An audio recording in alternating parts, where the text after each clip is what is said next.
Per la sua storia e le prospettive di sviluppo dell'area pedemontana, il Tribunale merita attenzione e responsabilità. Parole chiare, quelle con cui il sottosegretario alla giustizia Andrea Ostellari, in visita oggi a Bassano, commenta lo stato di fatto sul progetto di un tribunale della pedemontana veneta. Oggi si è aperto un tavolo che coinvolgerà amministratori, regione, avvocati, magistrati, operatori della giustizia, associazioni e imprese per quella che finalmente ha tutta l'aria di essere la tanto attesa svolta.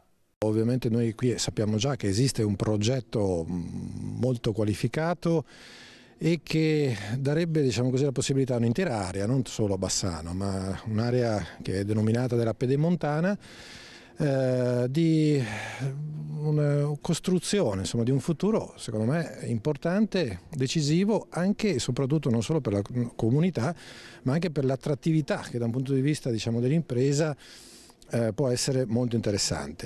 Un tribunale che svolgerebbe un ruolo centrale per Bassano e per la pedemontana.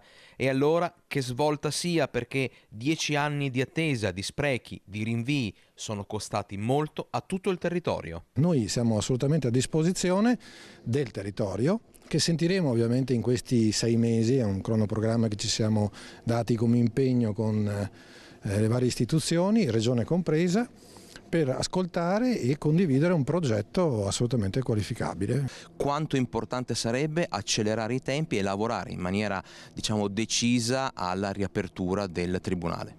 Noi saremo determinati se il territorio sarà determinato, quindi l'importante è fare squadra, non dividerci, cercare di pensare al futuro di questo territorio lo dobbiamo fare assieme, perché assieme e condividendo si raggiungono i risultati.